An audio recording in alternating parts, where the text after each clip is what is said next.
Sweet Christmas. Shout out to my birds.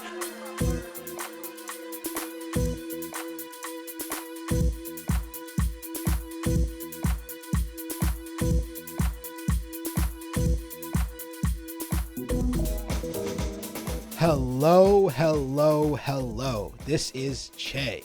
This is Cory. And this is the Next Time On podcast, a podcast where two lifelong friends discuss all things amazing and all things fetid in popular culture. If this is your first time listening to the podcast, it's like if Penn and Teller, instead of dedicating their life to magic, dedicated their life to picture books and fantasy television shows. Is that fair, Cory? Oh, I thought you said Penn and Teller, so I was doing the bit because only You're being Teller here? I'm being Teller, so have fun with the rest of this. It's a real good audio medium for you I to know, not that's what I say realized. anything. Yeah. I just realized my whole camera's fucked up. For people watching the YouTube video, I'm going to quickly make it so it's not that fucked up anymore. But in the meantime, I will do some business. If you have not already, please go rate us 5 stars. Really helps us out. We're on all the podcast platforms all over the place. You can't avoid us. You can also find all of our podcasts, all of our writing at nexttimeon.net. And you can find the link to our YouTube video, which I've so eloquently teased, in the description below. Go over there, drop a subscribe. If you're watching on the YouTube channel, don't forget to like and subscribe. And last but not least, don't forget to follow us at Next Time On Pod on other social media platforms. And we got a good episode for you today. We're doing a House of Dragons, She-Hulk, and some comic books that we're not in love with. Yeah, a little bit. Accidentally picked 2 Tom King books. Wasn't really my intention, but Oh, I thought that was on purpose, but okay. Nope. My original list was like 8 comics long, and then we just narrowed it down to these 3. A weird, kind of a dead period. Very strange. Yeah. I mean, this week in particular, I basically picked up like no new comics because there's like nothing interesting came out. There was issue 2 of the Magic Order 3, which I guess some Mark Miller fans will be really into. And then some like random Marvel books that didn't really strike my fancy, but I was odd. I just keep forgetting about Mark Miller, and he keeps coming back. Well, the weirdest thing, we talked about this before. Remember that whole thing where he got like a massive Netflix deal and then and hasn't made anything really? He's made, I like, think it 2 was just things. like Jupiter, whatever that Jupiter one. Jupiter's Legacy. Yeah, I think that's the only thing that And no, there was one other. It was an animated thing, and an animated adaptation of one of his books. But the Magic Order is, I think, coming to Netflix soon. So this book he's writing right now for Image will eventually be a TV show, I think. Sure. Who gives a shit? Yeah, we're not going to talk about it when it comes, so don't worry about it. But let's get down to business. First up, as always, is the elevator pitch. Cory, I'm going to put a minute on the clock for you. Sure. And you pitch the people Okay. your thing. Let's do it. We got weird energy going on, guys. This is early morning recording, so Is this weird energy? I feel like we're... I don't know. I got weird energy. Whenever you're ready. All right, let's do it. So my pick for this week is a TV show that we never really got back around to finishing, or at least talking about the discussion. Was Miss Marvel, like the Marvel Disney Plus blah blah blah show. I think we both watched the first episode and we genuinely liked it, but I didn't end up watching the rest of the episodes until I sat down after episode 1 of She-Hulk. I did not give the show a fair chance, and I very much regretted it because when I went back and I watched it, it was a really, really well done. Very nice, very cute. It was like, I didn't know what to get from it, but it was just like a very well done, like family related superhero TV show. I think you guys should give it a watch. It's very smart. It's very funny, very well acted. I'm genuinely excited to have, the actress for Miss Marvel actually being a part of more of the movies. As Che pointed out, it was just like, oh, this is like, we should have had her instead of America Chavez is like the first, like she's like the first good like kid actor so far. But you know, does Tom Holland count? He's an adult. So is she, but you know. Yeah, I yes, as you said, I'm much more into her than the America Chavez actress. But hopefully it all works out. I know you're insistent that we're getting I think it's gonna happen. But Young Avengers. it's not been announced, right? We got like a lot of I think I don't know if they'll actually formally get a TV show, but I think that team will show up in whenever we start getting really funky with those Avengers movies again. But yeah, no, I'm actually like finishing up the show. I was like, oh, I'm genuinely excited to see her interact with Brie Larson. In the the Marvels movies is I'm excited for, and especially coming off of Captain Marvel, probably needs to be a real banger, and I think Marvel knows that. So yeah, I think they're a good idea. It's a very good idea to have a character like Kamala to work off of, like to have Brie Larson work off of. It's also it's once again just a testament to Marvel's casting department, where Ima Vellani basically, like, literally this is her first credited role ever. So they just found her on like, I guess, auditions, which is just pretty good impressive. To get every once in a while, like a good job getting an unknown. I think that works out. And it's a big swing because presumably this is going to be a very important character for them going forward. Assuming so, yeah. And we keep talking about the inevitable pass off from like Phase 1 heroes to these new ones, but it keeps not happening. Keeps not happening now. But I mean, we'll have to eventually. We're like, we lost like Cap and Iron Man. Yeah, but that's it. We're not getting rid of. We're not losing Thor. I thought we were also going to be losing Mark Ruffalo sometime soon, and he's apparently he's sticking around. Yeah, apparently he was saying that he's going to stay around as long as they want to keep bringing him back. So, I guess Mark Ruffalo is just. I guess like, can't argue with Disney checks, and it's not like it's not like he hasn't been able to do other stuff. Right? Yeah, exactly. And I think Chris Evans, Robert Downey Jr. they wanted to stop. So I think that's a bit of a because they were just attached to this forever. But it seems like Mark Ruffalo and Chris Hemsworth just kind of like doing this. Yeah. But I mean, I'm excited, and we're gonna talk about it later on. But I'm very excited about the addition of She-Hulk as well, because that character just immediately a lot of fun. Insane, but it's just like that show is a lot of fun. But Che, what's your pitch? All right, my pitch. Putting a minute on the clock. Do it. All right, as usual, the thing I'm pitching is a TV show, and in more recent fashion, I'm pitching a thing that I'm not even sure I actually like that much. It's Nathan Fielder's new show on HBO Max, actually on HBO itself, called The Rehearsal, which basically my pitch for this is, if you are fascinated by the storytelling intricacies of television and the things that are interesting about like the human aspects of storytelling, this show is probably the most in-depth examination of that. Is it an enjoyable watch? I don't really know, because I found it, I really hate like awkward shit, and this show, obviously, for anybody who knows Nathan Fielder, is incredibly awkward. It is also probably hilarious, but I didn't laugh at any point because I was just too busy cringing my face off. So it is, as much as that is like an endorsement, it is the show that I've thought about the most in the past month or two. Since I really know how to sell somebody on something, Che. To be honest, I think people who have watched the rehearsal, either you're going to watch the rehearsal or you're not. I don't know if I need to sell it to you. I just really want to talk about this, and Corey's never going to watch the TV show. So I was going to actually watch it, but then Che told me not to watch it for this episode.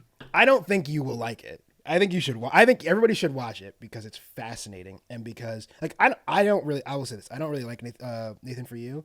I didn't really find that particularly funny. I don't really find Nathan Fielder funny, but this show, The Rehearsal, is like this insane examination. I don't want to spoil it because it gets actually batshit crazy. I've heard about one of them because I've been to the bar.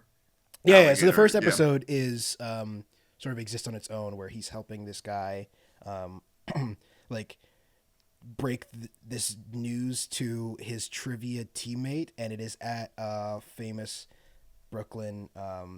Oh my God! Do you remember what the bar's name is called? I think it's Alligator Lounge. It's Alligator Lounge or Crocodile Lounge. One of them's in the Manhattan. Crocodile Lounge, because it's famous for you get a beer and you get a pizza. Pizza every time you order a beer, which is how could they possibly still be open in Brooklyn? Because the pizza's garbage. So that's but it would have to be. But it's the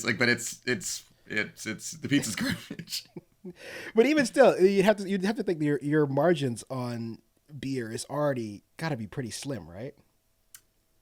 the pizza's garbage. I don't have a better explanation for why it works out. Fair. It is. I will say if you are like me, like fascinated by like television and movies and storytelling, like visual storytelling, the show is. And I think Fielder himself is very interested by that stuff, and this is an examination that is wholly unique. Like there's there is nothing like this. I don't think ever that it existed. And in that in itself is, I think, really fascinating and worth watching. You don't really get unique anymore, and you certainly don't get unique on TV where there's 40,000 TV shows a year. The fact that there's going to be a second season of this, I have no idea how that's going to happen, like that, how that's going to work, but we'll see. It has been renewed, so I will give it a watch. I was actually fully willing to watch it for this episode, but then honestly, I just kind of, as time always happens with these things, I run out of time. Also, I think She-Hulk and House of Dragons is probably more important. Speaking of which, time to talk about House of Dragons. I mean, hot D. Jesus Christ! You have to explain why you said that. George R. Martin refers to the show as Hot D. That's it. There's nothing else besides that. He just stop doing anything besides writing fucking. It's never gonna happen. He keeps saying he's gonna do it. Oh, it's House of the Dragons, which I keep forgetting. Yeah, House of the Dragons, Hot D. Stop saying it. I hate it. I honestly hate it. I only do things that annoy you because they're funny to me. All right, it's time. Let's go. Let's jump into this. So, okay. 2 episodes in at this moment to HBO's newest massive hit. I think there's been a lot of weird, like, think pieces or like gotcha articles about people being like, oh, all the people that said they were never going to come back and watch Game of Thrones did after this massive premiere. Did anybody say that? Did anybody was like, because I think, at least for me, I was just more like, I was like, to me, I was kind of just surprised they were making one, because I was just like, I guess I'll watch this. And I ended up being very surprised by it, but it wasn't like, I don't feel any kind of like shame for going back. I mean, honestly, it's just. Yeah, it's weird because my reaction to the end of Game of Thrones was like sadness, not anger. Yeah, I really want Game of Thrones to be good, so all I wanted was this show to be good. And I think it was sadness. I think it was a little bit of anger and sadness. I think it was like the stages of grief for me, where I was sad but also mad. My anger was at Benioff and Weiss, not at the IP of Game of Thrones. So but I think it's just the IP of Game of Thrones just felt very soured. But I mean, going into this, I was like, it's a whole new writing team. Yeah. And they're not any way, shape, involved. I'm like, it's probably going to be decent. And I think the beauty of it is it is actually, it's like a genuine prequel. I actually had a friend over to watch the second episode, and he's never watched Game of Thrones.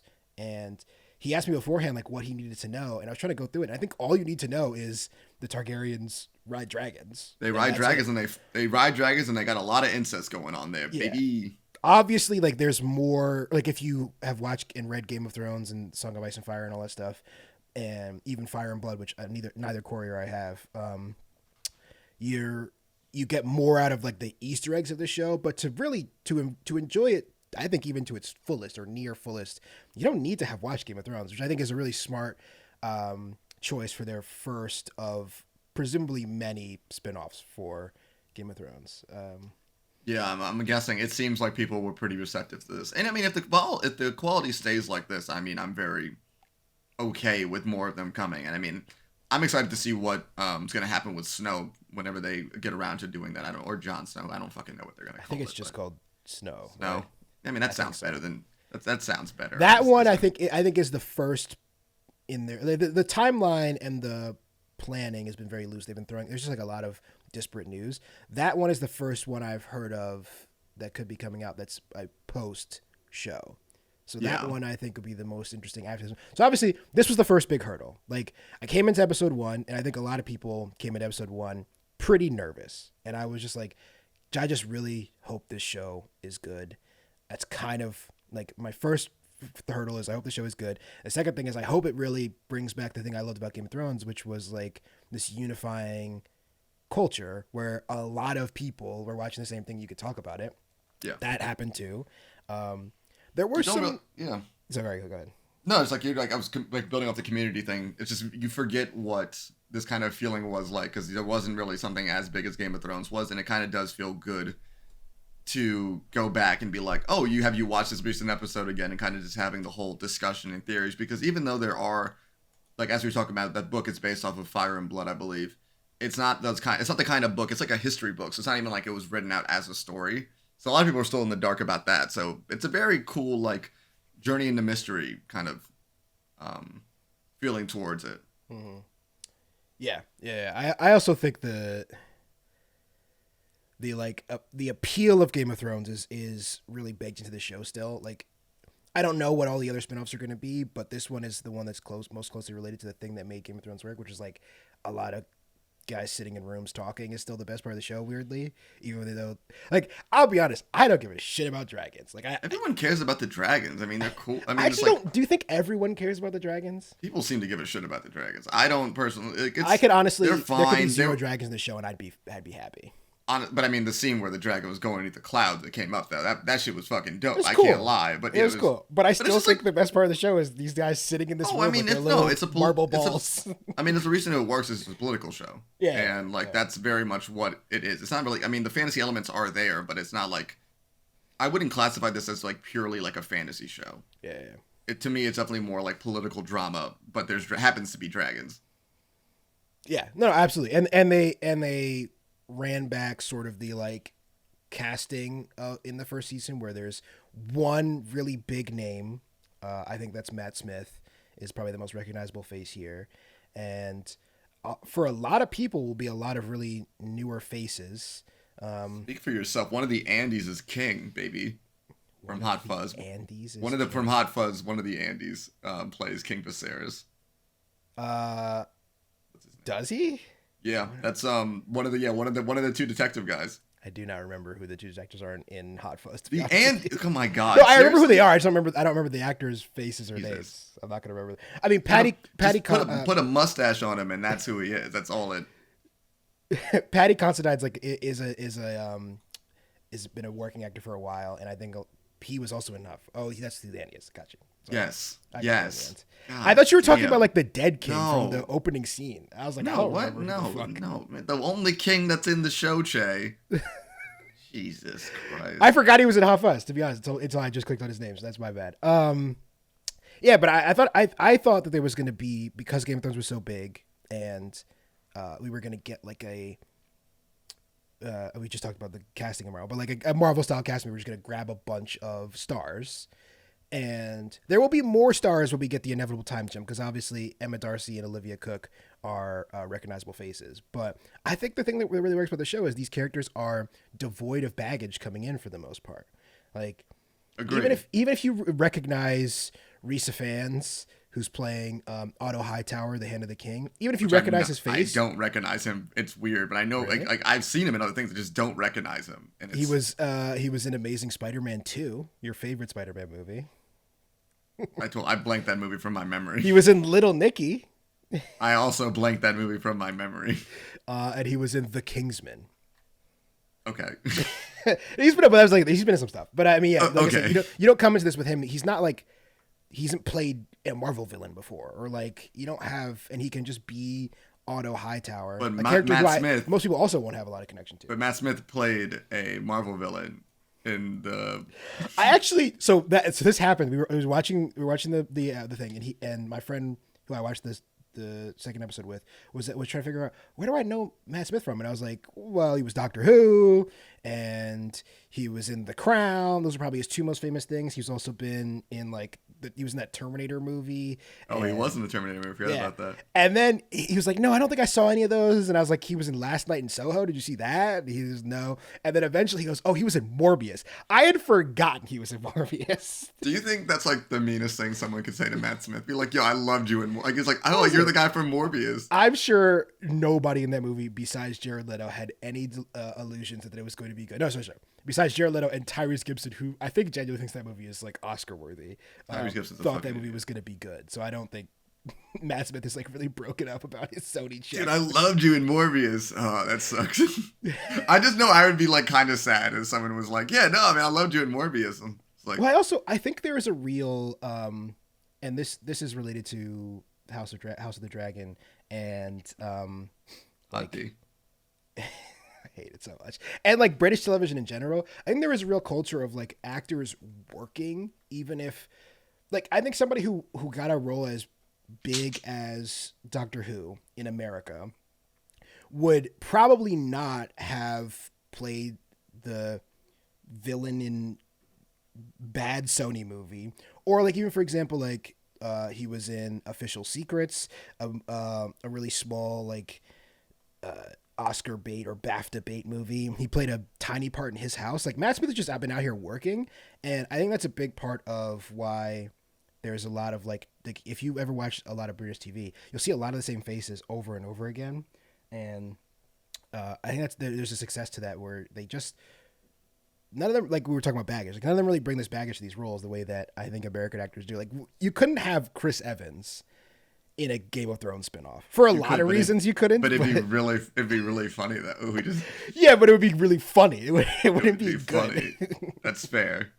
Let's talk about these episodes. Ed Sheeran technically is canonically in Game of Thrones. I know, so but that's when Game of Thrones finally went off the rails. I think that was their jump the shark moment. I think, and they were doing their like Star Wars shit where like random people would be in cameos as who is it? Was it Daniel Craig that was the Stormtrooper? Yeah, just like for no reason. Yep, just Daniel Craig for some reason in there in the suit. Just weird.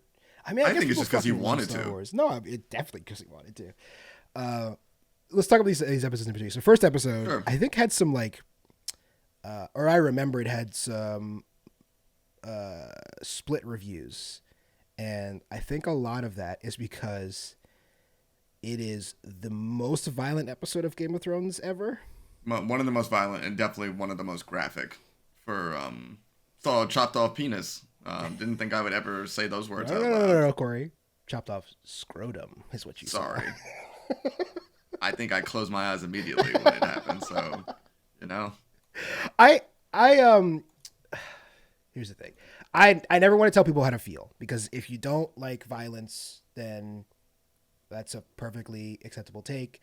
And especially, I think a lot of women have a problem with the violence against women in Game of Thrones and House of the Dragon and like fantasy in general, really, which is I think a fair critique. I do think in this show, especially in this first episode, it was just violent because that's kind of the tone of this episode is that these, and I think the line from, I can't remember the character's name, apologies, but like the Queen Who Never Was, when she's talking about how all these knights are Knights of the Spring, and like they haven't ever actually seen real battle, and that's why the tournament goes to shit so quickly. I mean, we do see the graphic cesarean scene, and that is, it's going to be very tough, if not impossible, to ever, like, what's the word? Like, emotionally recover? I'm trying to remember, like, not justify this character, but like redeem Viserys after he did that. Yeah, no, it's I mean, like he seems like he's like definitely he's still like a nice guy besides that horrible thing. Well, that's the thing. Could you say besides that horrible thing? It's Game of Thrones, dude. You know, like it's it's like. Man, I don't know. Someone's gonna fuck their cousin soon, so I don't know, man. It's fucking weird, dude. It's definitely fucking weird. Well, I guess my point was just that, like, we see that scene, and it is horrible, but it's also intercut with, like, guys getting their fucking head exploded by maces, and I think the violence in this show is meant to, I always defend Tarantino in this. Like, I think he uses violence as a punctuation note, and, like, it is meant to accentuate the parts in his story that are really important. And I do think violence is like a part of human existence. Obviously, we've for the last 5,000, 10,000 years of human existence have just been killing each other. That's a reality of the fact. Yeah. So I think if you have a story that is devoid of violence in this sort of world, it's not authentic. Yeah, or like I was gonna say real, but then it seems silly to say something about real when there's a show with dragons in it. But I absolutely get if you're like, I don't want to watch women get raped and murdered. Like I'm not saying that's like a fun experience at all. But the thing I love about this show is that it is like brutal in a way that feels effective. I don't think it's I think what you're kind of saying is like it's not violent for the sake of being violent, but it's actually using violence as a point of the story. Which I think is a yeah. criticism that is often levied on it, which I don't think is true. And I saw a lot of people, like actresses in particular, that I follow, on social media after the first episode being like, well, this is like, they should have like triggered warning this, or like, this is unnecessary or over the top. And I just don't, we had a brief moment of technical difficulty. I'm not entirely sure where that edit's going to get cut out, but I was rambling anyway, so fuck it. I'll throw to you, Corey. What did you think of like just like there's a lot of plot points, like a lot of developments in these a first lot two happens. episodes. A lot happens about what's going on so far. So far, I'm really digging the like politics of this. But it's also like not Game of Thrones, where you just see people just making very bad decisions continuously. And I think we see that. One of Game of Thrones was mostly just Robert being fucking stupid. Yes, over exactly. And over again. And this is just like watching The King, where it's like we were saying that, like, yes, he's a bad person, but it seems like he's like genuinely trying to do the right thing. Mm-hmm. And in the end of the second episode, where it's just like, oh, you fucking idiot, like, and it's just like you see like the pinpoint of like, this is where everything's just gonna go really bad. Yeah. And but yeah, I think also I'm a big fan of, I'm Team Damon. I think he's my favorite character, dude. Team Damon is rough when my guy starts the show by just murdering so many people. But I'm with you that I think the show is about like really gray characters, which I think is when Game of Thrones is at its best. We don't have so far, at least, it doesn't seem like we have a Jon Snow, like a righteous hero. Even so far the two princesses are pretty without. Are you talking about Alicent and Jesus Christ, they're so Renarin? Yeah. I'm gonna learn these names. It took me like half a season while to catch up on Game of Thrones names, but I'll get there. I do think, but we're gonna get the time jump, and I imagine that those two characters will become more gray themselves too. No one really goes for the throne if they're not like, that's what kind of Game of Thrones proved, where like nobody who's actually aiming for the throne is a good person. Even the person who ended up on the throne was a manipulative asshole, so You mean in Game of Thrones? Yeah. Could he be manipulative? He just sucked. Like, Bran just was terrible. Bran just fucking sucked. He just sucked. I did actually, so I was talking to some people about like what characters we could possibly see return in this show, since it's a prequel, 170 years in the past, and the pool is pretty small. Like, obviously we could see the Red Woman. We could see it's possible we see old dude sitting in the tree. I don't remember what that guy, like, I don't remember who that actor was at all. So if we do get him, but the thing is, we could fucking see Bran. We could just see Bran. It's like fucking possible. Like, or just like a quick, it's just possible. Yeah. That's the one thing about Lord of the Rings, the Ring of Power, that takes place like a long time before the main story. And it's kind of cool to be like, oh, look, it's these people, because elves can fucking just live forever. Yeah. Which is cool. I do think the Easter eggs we get in the first episode with all the houses that we recognize, we see the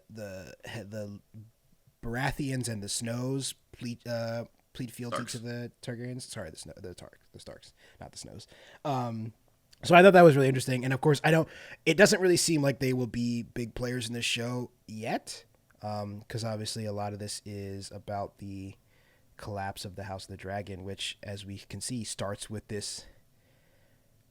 We were both in agreement that it's a good thing that he didn't marry this literal 4-year-old. Yeah, that was a pretty rough, but it was a very funny. Just like, I've never seen a sigh feel more just like, this sucks.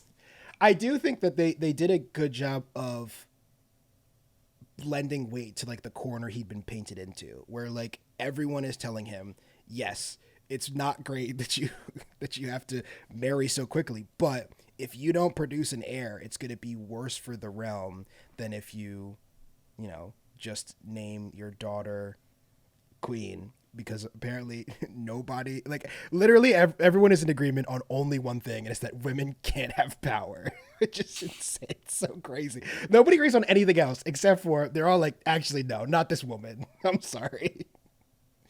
So it's it's just like so like.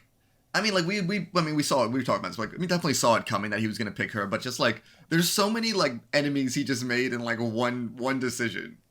I'll be Like, honest. you lost your daughter. Like the daughter's like gone. Like you like lost her. Like why I don't really understand why she'd be so upset. why would you, Che? Like her best friend's about to marry her dad, and No. It's obviously in 2022 it'd be unacceptable. Even back then they both clearly knew that it was wrong, and they chose not to tell her. Is it more wrong than him marrying this 12-year-old? I'm not saying it's right to marry her either, Che. Basically his niece. Listen, I didn't say that. I'm just saying I'm not saying between the two options. I'm just saying he made a very bad decision. Yes, yeah, he did. I'm not saying he should have married the child. It's I'm very just saying reminiscent of Rob Stark in. Exactly. But I'm just like saying like you got to get married, but it's just like also you just picked the wrong. Not even the fact. It's just like there's so many like reasons why you shouldn't have done this. Yeah. And then he decided to do it anyway. Yeah. You're right. It is a very Rob Stark. Where I think that those parallels are very intentional. Where Rob Stark marries, instead of sticking to his promise and marrying the Frey girl, marries. But do you blame him? I'm just kidding. Well, I think that's the point. Is like in that case too. It seemed like it was more out of love. This one seems a bit more nefarious. I think he thinks he loves this. This teenager. It's just his wife died 6 months ago. Yeah, because she came to his room and read him some books. He's like in love. And like she helped him with his models, and I'm like, listen. No, wait. He didn't even build those models, which he admits. He's like the stonemasons do all the work. He just sits there and brushes them, I guess. I kind of do love that where he's basically just playing with action figures. Yeah. He's basically just playing with Legos. It's like, man, like, good for you. One of us. Do you think he just does like with the dragons, like just like sounds? I mean, yes, for sure. We should before we break on House of Dragons talk about the massive reveal at the end of episode 1, which is that the Targaryens knew about the Night King was coming. Yeah, which there's like no indication of in Song of Ice and Fire. And all. I think one of the more annoying things about this is, especially with like epics like this, where you hear like there's like something bad coming, and I keep referencing Lord of the Rings, even though I think this is much better than Lord of the Rings. We will talk about yes, but I guess power, what I mean though is like Lord of the Rings, they mention these prophecies or like this is going to happen or this guy's a big deal, and you know there's going to be an epic ending. The problem with Game of Thrones, at least the TV show, is we were just giving such a wet fart of an ending as a TV show. So it's like they're coming. It's going to last for literally one night. Don't talk and that's I think that's the hardest part about it.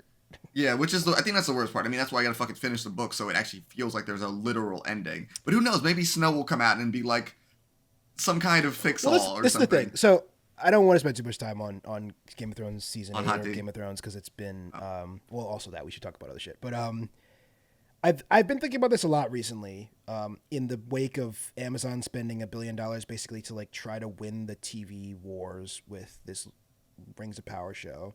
Game of Thrones HBO greenlighting dozens of Game of Thrones spin-offs, and House of the Dragon. I don't have the numbers on it, but obviously looks incredible. It's cost a lot of money, that's for sure. Now this is a ridiculous thing. I'm not saying they should do this, but I'm just asking, why not just go and redo season 8? Would not, like, it's going to cost a lot of money, but would that money be better spent? I think they should do it. Rehabilitating that season. There's it's another weird, fucking anime reference, but like Full Metal Alchemist, they had an entire TV show and they did an entire multi-season TV show. And then the author/artist of the series was like, that's not how I was going to end it. And he finishes the story and be like, this is how I wanted to do it. Right. And they just remake the entire show, like with the actual real ending, which is much better than the first one because they end up in Nazi Germany. That's a different entire rant that I don't feel like going on right now. Yeah.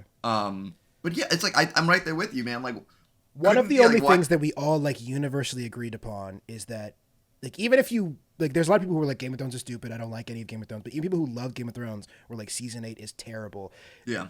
HBO has essentially come out and disowned it. Like George R. Martin has said, he's very like especially talking about like Hot D. He was just like very much like, I'm never gonna stop doing this because it annoys. I see you die inside every time I say it. But yeah, he said come on. He was just like he talked about like how he didn't like the ending and stuff like that. And of course, I'm just like, you could have just fucking finished the books, you jackass. That's on him. Like I don't have any sympathy for George R. Martin, who had over a decade to write a book.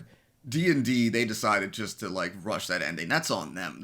Most of it's on them. They decided to rush that shit when they didn't have to. And I mean, like maybe this will never happen. If there was a slower burn for the end of Game of Thrones, the way that it pretty much played out, I think it would have been more receptive. I don't think people would have been necessarily happy, but I felt like season 8 just sped everything up so quickly that it just kind of felt like, I mean, the fucking long night shouldn't have just been one episode. It really should have had a bigger impact on the ending of the show. I think there's rather a lot than of just things being wrong like a with battle. Season yeah, 8. there's a even lot of season things 7.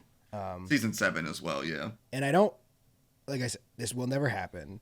But what's the whole point of like John being the kid? It's like to me, like I ended the show, like someone was talking to me about it. I'm like, just like at the end of the show, I'm like, what was the whole fucking point of that though? Like, what was the reason? I think there is a point, but in the show it doesn't matter. Yeah. Yeah, but it's just so fucking stupid. Like they confirm it, and I'm like, and then there's nothing comes out of it.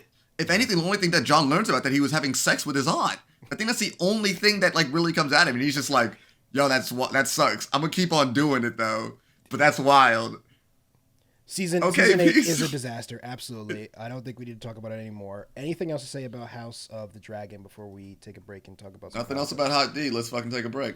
I will say the one thing I'm a little disappointed that we're going to lose Millie Alcock and Emily Carey, who were they're really good, the young versions. It does. That's just really disappointing because at the same time you keep telling me time jumps are happening, and I'd be like, honestly, I could just accept the fact that they're like mid-20s. Like you could just tell me that like there was a time jump. I don't really. Well, I mean, I love Emma Darcy and Olivia Cook, so I'm really excited to have them in the show. I just kind of wish we were like jumping back and forth, but I've heard it's been pretty much confirmed that once they jump forward, they're not coming back. Like these characters will be these actors will be out of the show, which is unfortunate. I think they're both really good, but that's the only downside to introducing Darcy and Cook, who I think are going to be fantastic. Yeah, so. and I mean, I'm really looking forward to this show. Yeah, I mean, both actresses are like younger than 21, so I do get it, but it is what it is.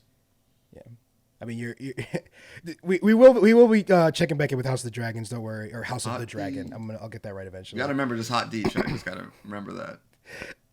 and if you're, I guess we should have probably prefaced this with like it was gonna be spoilers, but you know what's wild, Che? We're like as like old as the older versions of people now. So how does that make you feel? I don't know. Like Happy birthday.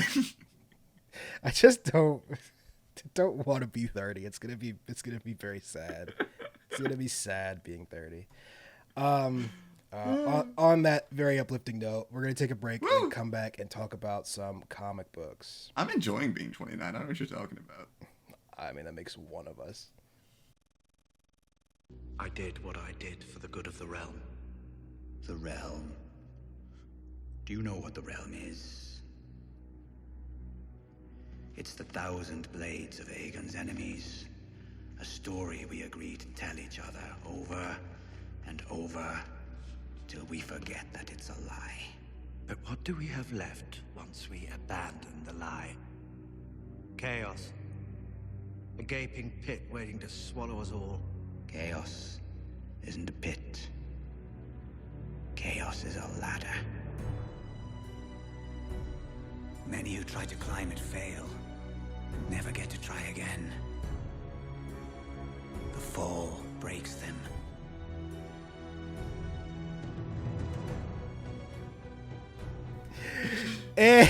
And we're back. It got absolutely insane in the break, but we're back regardless. So those of you watching the YouTube video will have noticed that the topic says She-Hulk and not comics. Cory he's really trying to be me today, and he's watching 3 movies in one day. We're going to see how this works out. He's got somewhere to go. And also, the 3 comic books we were going to talk about, I think are interesting to discuss, but we didn't like any of them. Yeah, and like we try not to just straight up trash. It's never fun to be. It's never fun to be. Unless it's something that's really bad and it deserves trashing. Like but all Ghost of these Rider. were like Ghost Rider. Go watch the Ghost Rider episode, by the way. Yeah. I got to give all these comics like a solid like 5 out of 10, where it's still failing, but I don't want to trash it. I think the new Master's art is like genuinely incredible. Absolutely great. I'm excited to see that artist, Story but I think is confusing. story is confusing. I think it got a little bit lost in translation. Yeah. But let's talk about She-Hulk. Let's talk about She-Hulk, the Marvel First 3 show that episodes. has once again split the internet. Turns out that Republicans don't like women, even if they're not Muslim. Shocker. Crazy. Just like as soon as it's not white, it's green.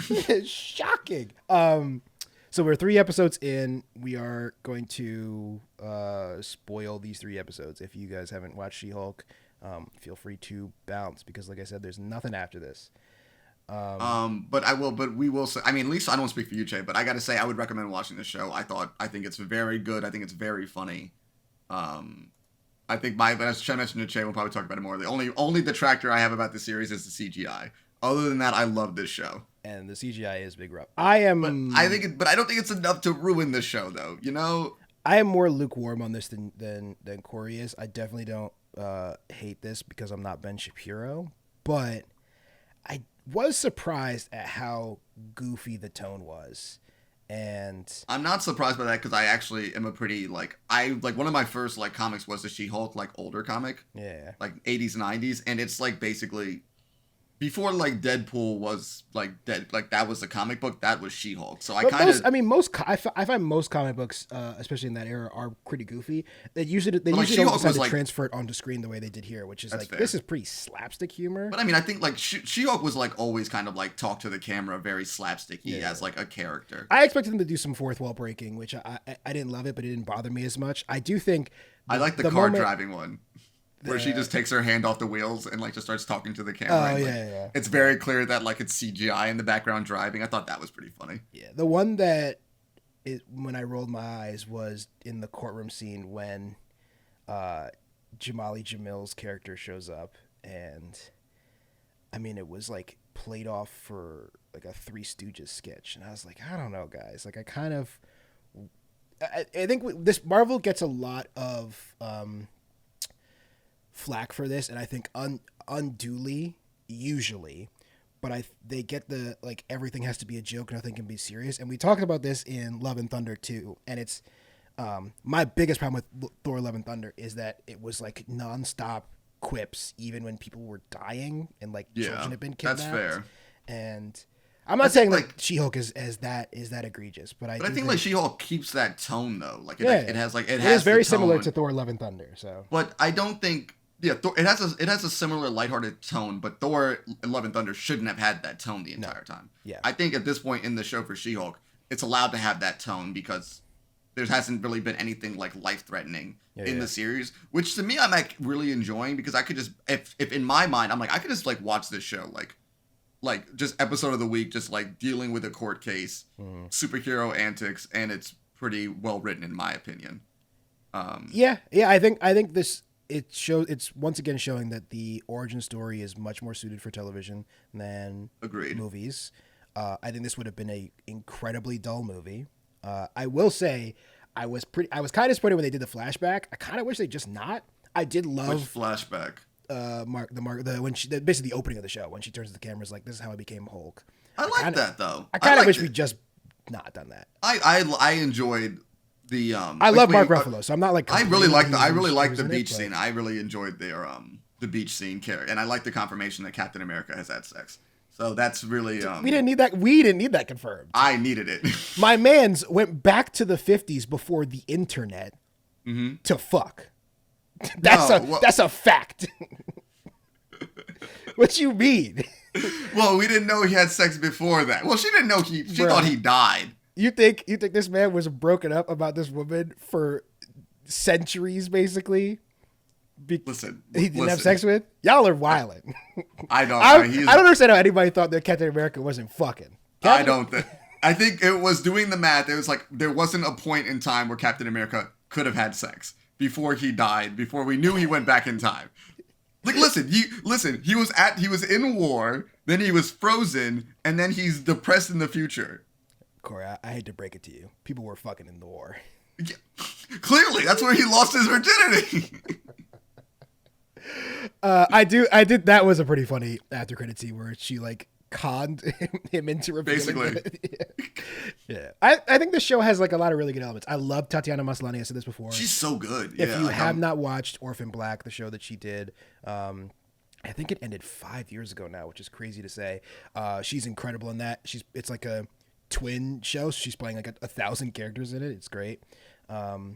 But yeah, she's Also- she's excellent in this. I love Mark Ruffalo. Tim Roth returning to the Marvel Cinematic Universe. I will never say no to like more Tim Roth. I hope he actually stays good. I think that would be a much better like use of his character if he actually is just legitimately just like a chill guy now. I don't think that will be the case. Yeah, I know, but I think I really would like if that's the case, but I don't think they'd follow through with it. Also, I do approve of Wong breaking many laws and just piecing out. Just like Wong keeps popping up, and I'm okay with it. I do have a Wong. What is up with you, man? A little bit of man? criticism, a little bit of question. When did this character become like a joke? When was that? I missed that. When he's like a goof. I think Shang-Chi. Was that? It wasn't before that though, right? I think it was just like, I mean, he was like kind of the comic relief like in Doctor Strange a bit. Not like a lot. But he was like the straight face comic. Like he would say normal shit in the face. He's still pretty straight. But I mean, he still was saying pretty, like his entire humor seems pretty like straight laced. But the courtroom scene is like actually. But it's like the courtroom scene like existing in She-Hulk, and She-Hulk is very clearly existing in a very silly, fake world. Like it's like Los Angeles, but it's very like clearly it's like a different. Yeah. No, I don't know the best way to describe it. Like it kind of gets like real, in my mind, it kind of falls under sitcom rules, a bit. I'm starting to get a little worried that everything is sitcom rules in the Marvel Cinematic Universe now. That worries me a bit. I think okay, straight up, I think that Taika Waititi unfortunately just overplayed his hand. But I don't think necessarily, like, for the most part, it's very slapsticky and sitcom-y. I don't think Miss Marvel came across as sitcom-y. I thought they played that pretty, like, there were some jokes in it, but I really didn't think they did, like, overabundance of, like, comedy or anything like that. It seemed for the most part, That's a good point. Yeah. It had its elements of serious. I wonder if the show, once it really hits its stride, will also be serious when it needs to be. I do think that the internet's response to this will shape the way that this show is perceived, because I don't think there's like anything the show can do to win back the people that have already turned on it, which I think is fine. I think that's fine though, because I mean, like, I think it's very clear, like they don't want to be subtle in what they're talking about, and I think that's fine. People, I can understand there's like a way to do some of the things they're talking about in a much more subtle way, but I think sometimes it's like you just need to fucking slap in the face with that shit sometimes. Honestly, I'm sort of in agreement with you, and then sort of not. Like I especially because. And I think this is a personal take. I think I can definitely believe that there's like warranted criticism over how they're handling things. This is just my personal, like, I don't give a fuck. I think that's basically my concern. My problem is not the message and tone of the show. Obviously, for anybody who's listened to this podcast for more than like five minutes knows that I'm a soy boy cuck for sure. But I do think I think the like. What a sentence!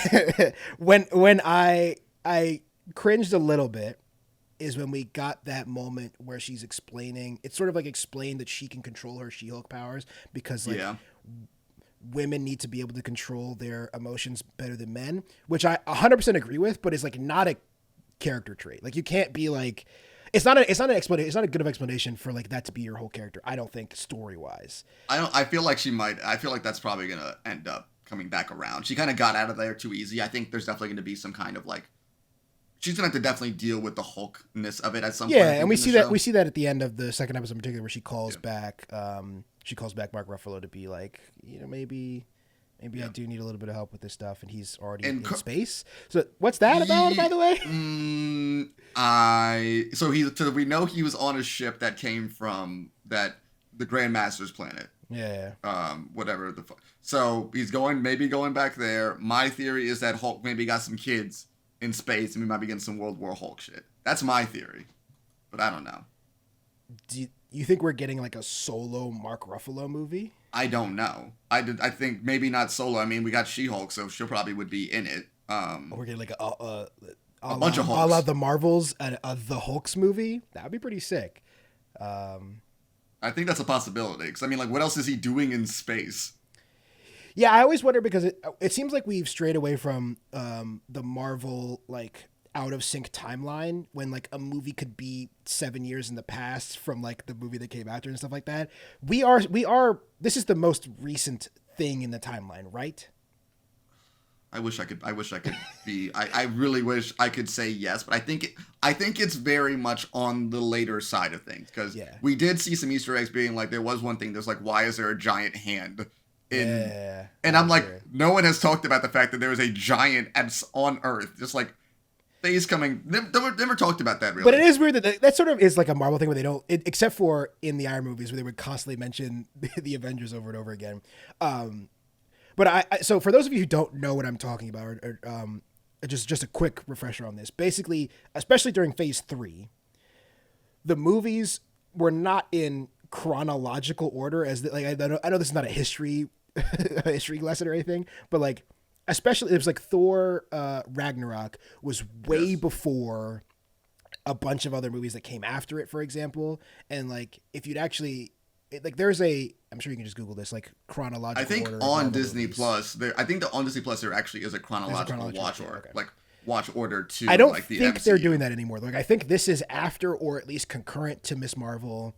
I think they try to do their best currently to keep everything like in a very consistent timeline. I think at this moment in time, where it still does take place in the future, I guess in like 2023 technically. I don't, it's not that important. I'm just I'm just wondering if I think we're on the later side of things. Yeah. Like after, I think this is after Love and Thunder and all that other shit. Well, it's for sure after Shang-Chi, because we obviously after Shang-Chi, yes, we do get confirmation over that. Yeah, we get the abomination scene in Shang-Chi that and Wong committing a federal crime and then just piecing out about it, which is also, I mean, he couldn't have found anybody else to fight to become comic books. But it's not like one other guy. It's not one dude laying around. Comic it's not books. in super maximum security prisons they keep calling it. Hulk was busy. You didn't want to fight Thor or something? Like I think you might die if he fought Thor.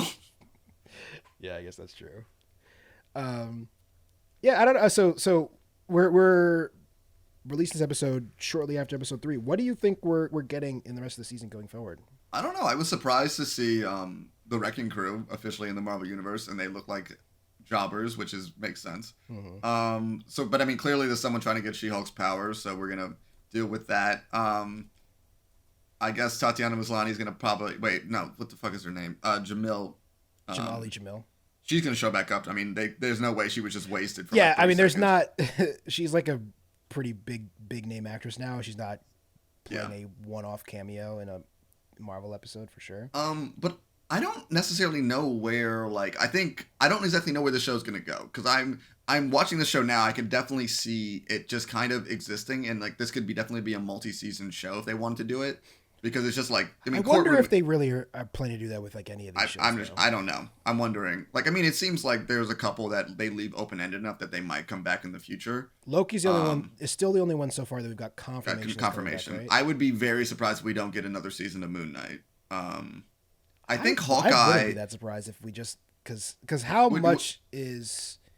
I mean, they introduced a whole new personality at the after credits. No, I'm not saying we don't see Moon Knight again. I'm just saying it might just be Moon Knight in the movies now. I have a feeling. I don't know. I feel like there has to be like a little bit more. I don't know. I think Hawkeye might be getting another season. Yeah, the Hawkeye show was still very confused, because I was like 100% sure that was going to be the handing off of the torch. Yeah, I was surprised that Renner he decided Stanfield, but it wasn't. So I'd watch the shit out of a Hawkeye show with Florence Pugh and Haley Stanfield. Yeah, I Marvel could apparently not directed by Olivia Wilde though. Apparently that's a fucking beef that I wasn't aware of until yesterday. What's a beef? What happened? Apparently, Florence Pugh and Olivia Wilde have a very big beef because of "Don't Worry, Darling." So apparently, Florence Pugh was she was acting very up to Olivia Wilde's acting very unprofessional and dealing with Harry Styles the entire time on set, basically. And so Florence Pugh has not done any kind of press or anything like that about the movie. So yeah, apparently they got unprofessional. How? I mean, I don't know. I think and they were fucking, but I don't know how that was. I don't know how unprofessional they were doing on set, honestly. So who fucking knows? I did see a bunch of news. I am excited for Don't Worry, Darling. I think it looks good. Olivia Wilde's debut movie, Booksmart, is still one of my favorite. I was about to say. No. I was about to say. Yeah.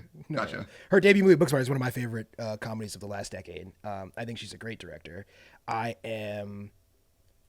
The only news I heard about it is that she was upset she had to cut a bunch of sex scenes, which, listen, if they ever let me write a movie, a bunch of sex I'm scenes. never putting any sex scenes in my movie. It seems not worth it, even a little bit. I don't really get how anybody in the year 2022 is let me shoot these two actors having sex. It doesn't make any sense to me. I gotta go with the honestly, Martin just Scorsese give thing. me. Martin Scorsese had a whole career where he had one sex scene in one movie ever. He's made like 45 movies. I just need to like just all you gotta do is just show someone smoking a cigarette afterwards. That's all I need to know. I know what happens off screen. I'm okay. Or do the Tom Cruise thing where he just laughs with people with his shirts off, and we're supposed to assume That works that's for what me. sex is. It works for me. That's I don't need to see Tom The Cruise. Top Gun Maverick sex scene is like the peak of comedy because it seems like fucking Tom love Cruise it. has never heard of sex. I before. love that movie so much because it's just like so over the top and silly. Oh yeah. Look, I was having a conversation about this this is off topic, guys. But yeah, Whatever. Like, I'm having a conversation about reading, like, I can't remember which book it was. I'm like, I don't want to read sex scenes. You could just tell me that they had sex or just cut to them afterwards. I don't need to read about it. You know what I mean? I will say there is an entire genre of like That is very about true. people wanting to read about sex scenes. So I'm with you. I'm absolutely in agreement with you. But I do think the demand is out there. There's certain books that it's allowed to be in. Some other books, like I'm like reading, like if I'm reading something, it's like this isn't. I don't need this weird 3-page. Somebody should tell Stephen King that is really what I'm getting at. Honestly, that's why I never finished Snow Crash. Yeah, I mean, there's a lot of Stephen King books where I get to like page 5 of him describing an orgy, and I'm like, I don't know about why am I doing this to myself. I could just do something that I enjoy instead. That's just like must be such a weird thing as not to wake up like I'm writing about an orgy today. All right, guys. On that note, there's no fucking way we're ending the show there. Don't do that. yes, we are. Because I gotta leave. We'll do a quick wrap up on She-Hulk. So we have. Do we have a villain of the show yet? Like Nope. But there's a villain Society. in Now clearly the wrecking crew is working for somebody. Yeah, and who do we think that is? Because I'm sure that's going to be. I'm almost 100% sure that that's going to be a character that we've seen before. It has to be. I don't think it's Kang. That would be weird. But eventually Kang has to come back. Kingpin? Kingpin makes a lot of sense actually. Kingpin because that would really we know tie this we know show that the into- other Sorry, go ahead. and we know the other lawyer's gonna pop up too. Our other favorite lawyer superhero is probably gonna pop up. For a second, I forgot. I thought you were talking about like the guy she like. Her defense is that he's like too stupid to know that he wasn't dating Megan Thee Stallion. Let's talk about that lawyer. That was such an insane like 2 minutes of like just like that. That's my point though. Like that was not good, right? We're at least in agreement that was. I like Megan Thee Stallion fine. I think it's like a funny idea for a YouTube clip. See, I don't know. It need to be in your television show though. It doesn't bother me. And I think it bothers me, I guess. It doesn't bother me. Maybe I'm just not fun anymore, Corey. You're not fun. I've been saying this to you for a very long time. No, it's true. That noise right there proves it. That's an old man noise. Disagree. Exactly. You sound like Principal Skinner. That's old man. That's old man energy. I'm fine with it. I'm embracing it now. I think Kingpin's actually a really good shout. I think he makes the most sense to bring back in the show because of course that'll tie him into Haley Stanfield's Hawkeye, and we'll just get more connectivity between these shows, which have at the moment been pretty disparate. Like there's not really any mention of Miss Marvel in the other shows or vice versa. But Miss Marvel is connected to the movie. Miss Marvel got a movie connection now. Yeah. But like for example, like Moon Knight doesn't have any movie connections at this moment. And that's I've said this before, but I think that's the thing that I liked the most about the Marvel Cinematic Universe is that it was all intertwined in a way that felt really planned and interesting. Because they're not, let's be very clear, these are not the best shows or the best movies in existence. But the thing that was really cool about them is that they were this world. And I think we did talk about this though, and I think they wanted to like take a step back and be like, we need to kind of give ourselves a breather. And I get that because I feel because it's just like it was like a fucking 12-year saga of interconnected movies and shit like that, basically. But Endgame is over 3 years old at this point. So damn, that's wild. That is wild. Holy shit. Yeah. But yeah. Shay, I got nothing else to say, man. I gotta get out of here though. Yeah, I got nothing else to say about She-Hulk. We'll be back next week to talk about I'm sure Rings of Power and more House of the Dragons and so on and so forth. If you have not already, please go drop us a 5-star review. It really helps us out. Don't forget to follow us at Next Time on Pod. And if you're watching the YouTube video, like and subscribe. If you're not watching the YouTube video, go over there. Link is in the description. Anything else for you, Corey? Nothing else for me. All right, I've been Che. I've been Corey. See you guys next time. Bye.